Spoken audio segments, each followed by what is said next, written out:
মানে আমে দুধে মিশে গেছে, আমি আটি হয়ে গেছি। আর তাদের সেই আমার দুধকে মেশানোর জন্য আমি কি না করেছি, কি না করেছি। মানে পুরো সেই আমার দুধকে মেশাতে মেশাতে আমার জীবন পুরো শেষের পথে চলে গেছিল। শেষমেশ সেই আমার দুধ মিশে গেছে আর আমি আঠি তাদের জীবন থেকে জাস্ট ছুঁড়ে ফেলে দিয়েছে।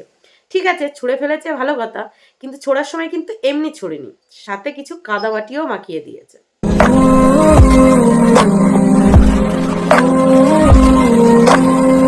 Hello friends, good morning. আরেকটা ফ্রেশ নিউ ব্লগে আপনাদের সবাইকে অনেক অনেক স্বাগত। কেমন আছেন আপনারা সবাই? আশা করি আপনারা সবাই অনেক ভালো আছেন। আমরাও আপাতত ভালো আছি আপনাদের আশীর্বাদে আর আমার গোপালের আশীর্বাদে।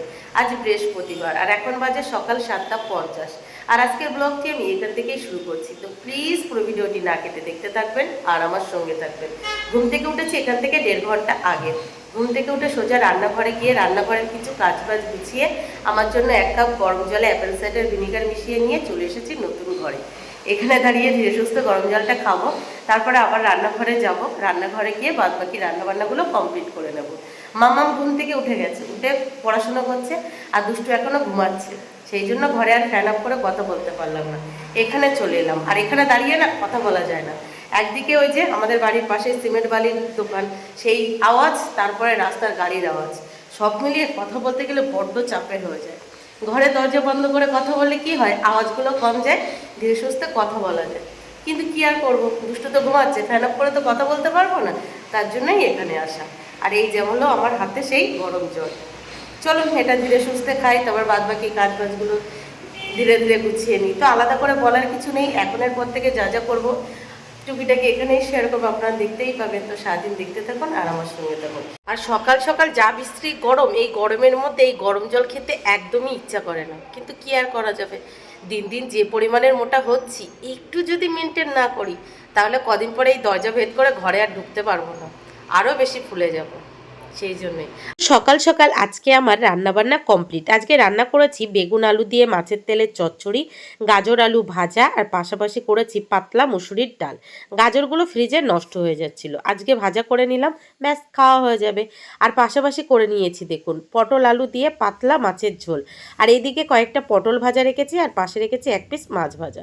তো যাই হোক চলুন, এবার মিস্ত্রি ভাইদের জন্য চা করে নিয়েছি, চলুন দিয়ে আসি। গুড মর্নিং মাম্মাম।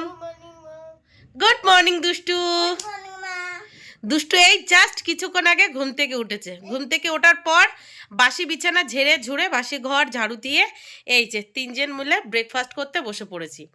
2 বোনকে দিয়ে দিয়েছি দুধ হরলিক্স আর সাথে ডিমের স্যান্ডউইচ, মানে ব্রাউন ব্রেড ছেঁকে ডিম দিয়ে ডিম টোস্ট করে দিয়েছি। আর এই যে, আর সাথে সাথে আমি মিস্ত্রি ভাইদের জন্য যে চা করেছিলাম একটু চা নিয়ে নিয়েছি, আর 2টো ছেঁকে নেওয়া ব্রাউন ব্রেড। এই হলো আমাদের স্পেশাল ব্রেকফাস্ট। তুমি ব্রেকফাস্ট দেখে হ্যাপি হয়েছো? তাই মামা হ্যাপি হয়েছো? তাই নাও খেয়ে নাও। এবং টেস্টি টেস্টি ব্রেকফাস্ট হলে কে না হ্যাপি হয়, তাই না মা? কেমন লাগছে খেয়ে বলো, কেমন? ভালো লাগছে? মামাও কেমন লাগছে?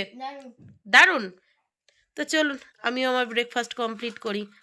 রাইট সকাল 10টা বাজে, আর আজকে সকাল 10টার মধ্যে আমাদের ব্রেকফাস্ট কমপ্লিট, দুপুরে রান্নাবান্না কমপ্লিট, সংসার সমস্ত কাজবাজ মোটামুটি কমপ্লিট। বাকি আছে শুধু 2 মেয়েকে সাথে নিয়ে নিচে যাওয়া, অল্প কিছু কাচাকুচি করা, সাথে 2 মেয়েকে চান করানো, নিজে চান করা। আর আজকে যেহেতু বৃহস্পতিবার, পুজো দেওয়া। তবে এখন নিচে আর যাওয়া যাবে না, কারণ জল চলে গেছে, আবার সেই জল আসবে 12টার সময়। তো এখন কি করব, দুষ্টুর স্কুল থেকে যে হোমওয়ার্কগুলো পাঠিয়েছে সেগুলো করে নেব। আপনাদের আগের ব্লগে তো বলেছি দুষ্টুর এখন স্কুল ছুটি হলে কি হবে, অনলাইনে প্রতিদিন পড়া পাঠাচ্ছে, 22 তারিখ পর্যন্ত পাঠাবে, 22 তারিখের পর থেকে গরমের ছুটি পড়বে আর কি। এখন তো অনলাইনে প্রতিদিন ক্লাসে ওই যে হোমওয়ার্কগুলো পাঠাচ্ছে।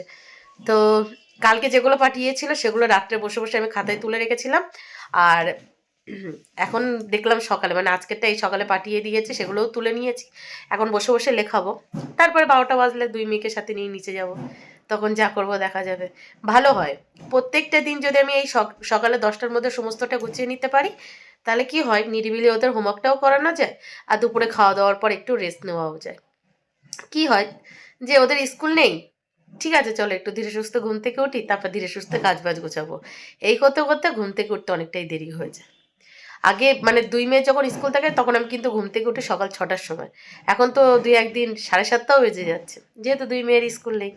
তারপরে উঠে যাই কিছু রান্না করে দিচ্ছি, মিস্টার প্রতিদেব খেয়ে চলে যাচ্ছে, আর আগের দিন কিছু না কিছু তরকারি ফ্রিজে থেকেই যায়, সেগুলো গরম করে দিচ্ছি। আর তারপরে ধীরে সুস্থে রান্না করছি, সারাদিন ওই কাজ করেই যাচ্ছি। আজকে তাড়াতাড়ি ঘুম থেকে ওঠাতেই সমস্তটা কমপ্লিট। তো চলুন ওদের হোমওয়ার্কটা কমপ্লিট করে নিই। আর মাম্মা আজকে সকালবেলা ঘুম থেকে উঠে একা একা যে হোমওয়ার্কগুলো ছিল আমি খাতায় টুকে দিয়েছি, মানে ওর স্কুলের কাজগুলো সেগুলো বসে বসে করেছে। সাথে আমিও কিছু ম্যাথ কপি দিয়েছিলাম, মানে ম্যাথ করতে দিয়েছিলাম, সেগুলোও গুছিয়ে করেছে, একটাও ভুল যায়নি। গুড গার্ল আমার। আর দুষ্টু যেহেতু দেরি করে ঘুম থেকে উঠেছে, সেই জন্য ওর এখন বই নিয়ে বসাবো। আর মামা একা কেন বসে থাকবে, ওকে ওর সাথে বসিয়ে দেবো, তাই না? এই যে দেখুন, কালকে রাত্রে যখন এডিট করে ঘুমাতে গেছি তখন কটা বাজে, রাত্রে 1টার কাছাকাছি বাজে, তখন বসে বসে এগুলো টুকে রেখেছি। এই যে এই এক পেজ, মানে 2 3 4 5 6 7 8 9 পেজ। এইটা এখন করবে, আর এগুলো করতে করতে অলরেডি 12টা বেজে যাবে। তো এখন দুষ্টুকে দিয়ে দিই। এই যে দুষ্টু বসে পড়েছে হোমওয়ার্ক করার জন্য। দুষ্টু আমার গুড গার্ল, এগুলো টোকাচ্ছে তো, ও ঠিক একা একা করে নেবে। এগুলো ওকে আর বলে দিতে হয় না, ওকে বলে দিতে হয় শুধু ইংলিশটা, আর ম্যাথটা একাই করে নেবে। ভালো মেয়ে আমার। এই দেখুন আপনাদের দুষ্টু কিন্তু গুড গার্ল হয়ে গেছে। কি সুন্দর দেখুন, আধ ঘন্টার ভিতরে সমস্ত হোমওয়ার্ক কমপ্লিট করে নিয়েছে, মানে পুরো ম্যাথ কপি কমপ্লিট। এবার শুধু ইংলিশ কপিটা করালেই হয়ে যায়। তবে ইংলিশ কপিটা এখন করাবো না, ওটা চান করে এসে, মানে আসার পরে করাবো। এই যে গুড গার্ল হয়ে গেছে দুষ্টু। কি তুমি গুড গার্ল না ব্যাড গার্ল দুষ্টু? আমি গুড গার্ল। আমি দেখো, আমি সবাই দেখতে ফেলেছি আমি গুড গার্ল। আমি লিখেছি, তুমি তো গুড গার্ল। এটা কোন লিখেছি, বম লিখেছি। Good morning Ankita, morning. তোমার স্কুলের হোমওয়ার্ক হয়ে গেছে? তুমি সুন্দর করে লিখে নিয়েছো? মা আমি সুন্দর করে লিখি। হ্যাঁ, তুমি তো আজকে গুড গার্ল হয়ে গেছো, আধ ঘন্টার ভিতরে সমস্ত হোমওয়ার্ক করে নিয়েছো। এবার তোমরা দুজন কয়েকটা, না আগে ছড়া বলবে, তারপরে আগে অঙ্কিতা ইংলিশে একটা রাইমস বলো।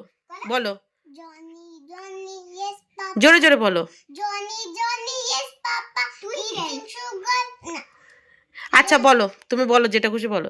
জনি জনি ইয়েস পাপা ইটিং সুগার না পাপা টেলিং লাইস না পাপা অফ ইওর মাউথ হা হা হা। এবার একটা বাংলায় বলো। হ্যালো, বাংলায় কি পারো বলো?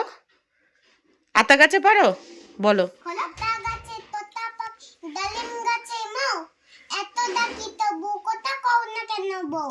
এবার দুষ্টু বলো, আগে ইংলিশে বলো, রাইমস বলো। Twinkle twinkle little star how I wonder what you are at the bottom what you are like a diamond in the sky. আমার খুশি ভীষণ ভালো, মাছ খাই না মোটে, টুটে মান মেকে দিলে খাই চেতে ফুটে। শালিক পাখি আকাশে মালিক রাখি, বেলে দিও উলিক তালা শোষে বেড়ার সাকাশ খানা।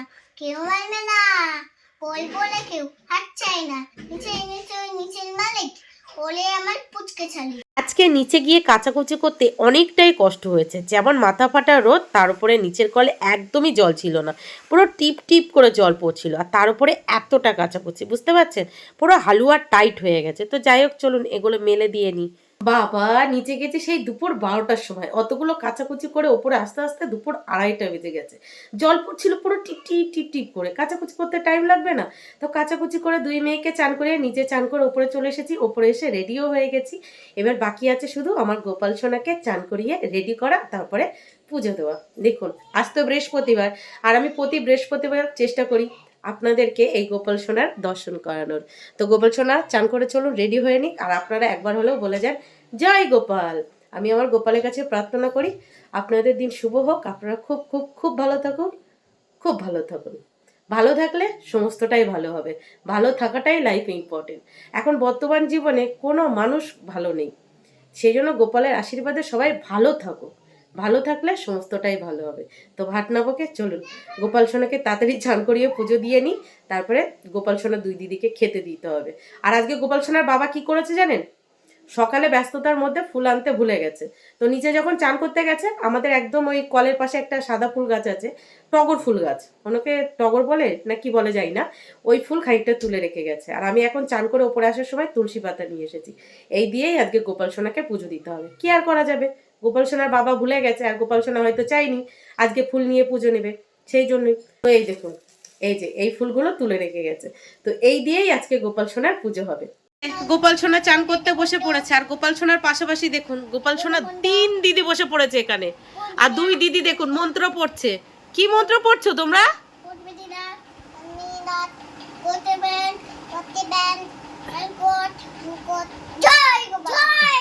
বাবা, এটা কি মন্ত্র হলো? কি মন্ত্র হলো? দুষ্টু যে সমস্ত ঠাকুরের অঞ্জলি দেয় সে সমস্ত অঞ্জলির কপি করলো একটু করে। তাই এই যে চলুন গোপাল সোনাকে ঝটপট করে চান করিয়ে নি। 3 দিদি দেখুন বসে পড়েছে গোপাল সোনাকে চান করাতে, দেখেছেন? হামলে পড়েছে পুরো গোপাল সোনার ওপরে। ফ্যান অফ করে দিয়েছি। কি মন্ত্র পড়ছিলে একটু জোরে জোরে পড়ো তো আমি শুনি।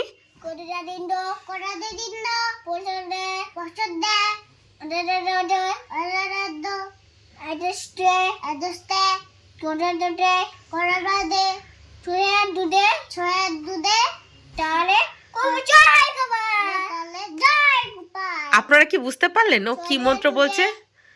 পারলে অবশ্যই বলবেন।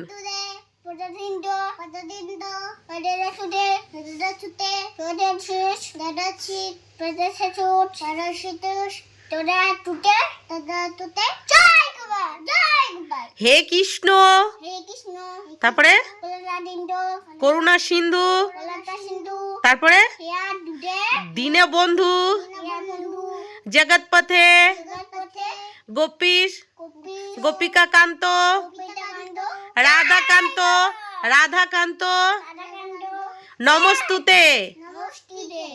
এই যে আমার গোপাল সোনাকে চান করিয়ে সুন্দর করে সাজুগুজু করিয়ে নিয়ে কোলে নিয়ে একটু গান গেয়ে শোনাচ্ছিলাম। আপনারা কি জানেন, যারা কৃষ্ণ ভক্ত বা গোপাল ভক্ত তাদের জীবনে কিন্তু কষ্টের শেষ নেই। স্বয়ং কৃষ্ণ বলে গেছেন, বা কৃষ্ণর বাণী বলতে পারেন, যে হয় আমার দাস আমি করি তার সর্বনাশ, তবু না ছাড়ে আমার পাশ তখন আমি তারে করি আমার দাসের দাস। এটা কিন্তু স্বয়ং কৃষ্ণের বাণী। তো আপনারা যদি কেউ কৃষ্ণ ভক্ত হয়ে থাকেন বা গোপাল ভক্ত হয়ে থাকেন, আর আপনাদের জীবনে যদি কোনো কষ্টের শেষ না হয়, তাহলে বুঝে নেবেন গোপাল বা কৃষ্ণ আপনার পরীক্ষা করছে। এরপরেও যদি আপনি গোপালের পাশ না ছাড়েন বা সেবা করা না ছাড়েন, একদিন দেখবেন সেই গোপাল আপনার তার দাসের দাস করে নিয়েছে। আর রাইট দুপুর 3:20 বাজে, পুজো দিতে বসেছিলাম 2:30-এর সময়। পুজো দেওয়া ফাইনালি কমপ্লিট। এখন 2 মেয়েকে সাথে নিয়ে খেতে বসবো। পেটের ছুঁচোগুলো এখন ছোটাছুটি করছে। এখন যদি কিছু খেতে না দিই তো ছুঁচোগুলো সব বাইরে চলে আসবে, বুঝতে পারছেন? তো 2 মেয়ে বসে পড়েছে, চলুন খাওয়া দাওয়া কমপ্লিট করি, তারপরে দেখি কিছুক্ষণ রেস্ট নিতে পারি কিনা। আজকে ভেবেছিলাম তাড়াতাড়ি সমস্তটা গুছিয়ে কিছুক্ষণ রেস্ট নিতে পারবো। ওই যে নিচে গিয়ে কাচাকুচি করতে দেরি হয়ে গেল, আজকে অনেকটাই কাচাকুচি করা হয়ে গেছে। মেলতে গিয়ে হ্যাপার সম্মুখীন হয়েছি, যেহেতু নতুন ঘরে ওই যে পালিশের কাজ হচ্ছে, ওখানে তো জামা কাপড় মেলা যাচ্ছে না, সমস্তটাই এই ব্যালকনিতে। মেলতে গিয়ে দেখি হাতে হচ্ছে না, একটার পর একটা একটার পর একটা এইভাবে মেলে দিয়েছি, বুঝতে পারছেন? তো যাই হোক চলুন। তো এই যে 2 মেয়েকে সাথে নিয়ে খেতে বসে পড়েছি। যা যা রান্না করেছি আজ মাম্মামকে সেগুলো দিয়েই সাজিয়ে গুছিয়ে খেতে দিয়েছি। আর দুষ্টু আজকে মাছের ঝোলের পাশাপাশি জানেন একটু গাজর আলু ভাজাও নিয়েছে। আর এই যে আমার থালাটাও সুন্দর করে গুছিয়ে নিয়েছি মাছের তেলের চচ্চড়ি, গাজর আলু ভাজা, পটল ভাজা, মাছ ভাজা, পাতলা মুসুরির ডাল, পটল আলু দিয়ে মাছের তরকারি আর চাটনি। আর জানেন এই মাছের তেলের চচ্চড়িটা খেতে এত ভালো হয়েছিল, আপনাদেরকে কি বলবো, জাস্ট ফাটাফাটি হয়েছিল। অন্য কোনো তরকারি না থাকলেও হয়ে যেত, শুধু এই এক তরকারি দিয়েই এক থালা ভাত খাওয়া কমপ্লিট হতো। তো ফাইনালি খাওয়া দাওয়া কমপ্লিট করে এটাও থালা বাসনগুলো মেজে ঘর বারান্দা মুছে যে জামা কাপড়গুলো কেচে মেলে দিয়েছিলাম সেগুলো উল্টে দিয়ে এই যে ফল কেটে নিয়েছি। ফলের মধ্যে আছে শসা আর আপেল, আর ওপর দিয়ে একটু বিট লবণ ছড়িয়ে দিয়ে নিয়ে 3 জন বসে বসে খাচ্ছি। দেখুন মামামের সামনে যে ক্যামেরাটা ধরেছি পুরো চুপ হয়ে গেছে। তো এখন এটা খাবো, তারপর দুষ্টুর কিছু হোমওয়ার্ক আছে সেগুলো আবার করাতে বসাবো, সাথে মামামকেও বসাবো। তার ফাঁকে মিস্ত্রি ভাইয়ের জন্য একটু চা দিয়ে দেবো। আর দেখুন ফ্যান অফ করে কথা বলছি, পুরো ঘেমে গেছি, কি গরম পড়ছে। তবে বাইরে প্রচণ্ড পরিমাণের মেঘ করেছে, মনে হচ্ছে বৃষ্টি হবে। না মামাম না, মনে হচ্ছে বৃষ্টি হবে। কি হবে কি জানি, বৃষ্টি হলে তো বাঁচি, তাহলে একটু শান্তিতে রাত্রেবেলা ঘুমাতে পারবো, তাই না? আমাদের তো এসি নেই ঘরে। বাবা ফ্যানের হাওয়া গায়ে লাগছে না, জানেন তো? কালকে মাঝরাত্রে ঘুম ভেঙে গেছে, দেখি পিঠের সাইডটা পুরো ভিজে গেছে, পুরো ভেজে গেছে। আর আজকে ভেবেছিলাম দুপুরে একটু ঘুমাবো, সেটা সময় করে উঠতে পারলাম না। এখন আর তো ঘুমাতে পারবো না, এখন 4:20 বেজে গেছে, এখন ঘুমালে হবে? দুষ্টুর কিছু লেখা বাকি আছে, মিস্ত্রি ভাইদের চা দেবো, তোমার মামামকে পড়াতে আসবে, দুষ্টুকে পড়তে দিয়ে আসবো। ও বাবা কত কাজ, কাজের জন্য শেষ নেই। যতই কাজ করি কাজ যেন আর শেষ হয় না, এটাই আর কি। তো যাই হোক চল, ওদের সাথে আমি একটু খাই, তারপরে ধীরে সুস্থে কাজবাজগুলো গুছিয়ে নিই, তাই না? মিস্ত্রি ভাইদের জন্য রান্নাঘরে চা করতে যাব, তখন মিস্ত্রি ভাই বলছে দিদি চা দিতে হবে না, আমাদের একটু ঠান্ডা জল দাও। তো শুধু ঠান্ডা জল দেবো, তো মনে হলো একটু গ্লুকন-ডি মিশিয়ে নিই। অনেক বাঙালির ঘরে কিন্তু এই গ্লুকন-ডি শরবত হিসাবে ইউজ করা হয়, মানে এরকম ঠান্ডা জলের সাথে গুলিয়ে শরবত হিসাবে দেওয়া হয়। তো আমিও আজকে সেটাই করছি। দুটো কাচের গ্লাসে সবার প্রথমে ফ্রিজ থেকে ঠান্ডা জল বার করে ঢেলে নিয়েছি, তার মধ্যে এই যে গ্লুকন-ডি মিশিয়ে দিচ্ছি। আগে ওই মিস্ত্রি ভাইদের দেবো, তারপরে আমরা তিনজনও খাবো। তো এই যে আমার জন্যও নিয়ে নিলাম ঠান্ডা ঠান্ডা জলের সাথে গ্লুকন-ডি। আপনারা যারা আমার ব্লগ দেখেন তারা তো জানেন আমি এই গ্লুকন-ডি খেতে কতটা পছন্দ করি, তবে ঠান্ডা জলের সাথে, এমনি নর্মাল জলের সাথে না। তো দুই মিস্ত্রি ভাইকে দিয়ে, দুই মেয়েকে দিয়ে, সাথে সাথে আমিও নিয়ে নিলাম। তো আপনাদেরকে কিছু বলার আছে, তো হলো এই ঠান্ডা ঠান্ডা শরবত খেতে খেতে সেই কথাগুলো আপনাদেরকে শেয়ার করি। সকাল থেকে অনেক কবার ভেবেছি যে ক্যামেরার সামনে বসে কথাগুলো আপনাদেরকে বলবো, তো সেইভাবে সময় করে উঠতে পারিনি। তো এখন তো সমস্তটা মোটামুটি গুছিয়ে নিয়েছি, হাতে আধ ঘন্টা 40 মিনিটের মতো সময় আছে, মানে ফ্রি টাইম আছে। তবে ফোনে আমার চার্জ নেই, তাড়াতাড়ি বলতে হবে, বলে ফোনটা চার্জে দিতে হবে। তো যাই হোক, মেন টপিকে আসি। কথাগুলো অবশ্যই আমার বাপের বাড়ির কয়েকজন উদ্দেশ্য করে বলছি, মানে আমার একান্তই আপনজনদের উদ্দেশ্য করে বলছি, আমার শ্বশুর বাড়ির কাউকে বলছি না। আমার শ্বশুর বাড়ির কিছু লোক আছে, মানে কিছু বলতে কি সবাই আছে, যারা আমাকে খুব ভালোবাসে, আমিও তাদের খুব ভালোবাসি। তারা আমার উপকার না করতে পারলেও কখনো উপকার করিনি। একদম আমি হলফ করে বলতে পারি আমার শ্বশুর বাড়ির কোনো লোকজন আমার উপকার না করতে পারলেও অপকার করেনি, বরঞ্চ উপকারই করেছে। তো আমার শ্বশুরবাড়ির কাউকে বলছি না, আমার বাপের বাড়ির তরফের কয়েকজনকে উদ্দেশ্য করে বলছি, যারা আমার একান্ত আপনজন। আমি মনে করতাম যাদেরকে একান্ত আপনজন তাদেরকে উদ্দেশ্য করেই বলছি, মানে তাদের নাম নিয়েই, মানে তাদেরকে নিয়েই বলছি। যাদেরকে আমি সব থেকে বেশি ভালোবেসেছি, যাদেরকে আমার জীবনের সবটুকু মনে করেছি, সবটুকু দিয়ে ভালোবেসেছি, তারা কি করেছে আমার সাথে জানেন? তারা তাদের প্রয়োজনে আমাকে ইউজ করেছে, আর প্রয়োজন যখন শেষ হয়ে গেছে তখন আমাকে তাদের জীবন থেকে জাস্ট ছুঁড়ে ফেলে দিয়েছে, জাস্ট ছুঁড়ে ফেলে দিয়েছে। মানে আমে দুধে মিশে গেছে, আমি আটি হয়ে গেছি। আর তাদের সেই আমার দুধকে মেশানোর জন্য আমি কি না করেছি, কি না করেছি, মানে পুরো সেই আমার দুধকে মেশাতে মেশাতে আমার জীবন পুরো শেষের পথে চলে গেছিল। শেষ পেয়ে সেই আমার দুধ মিশে গেছে, আর আমি আঠি তাদের জীবন থেকে জাস্ট ছুঁড়ে ফেলে দিয়েছে।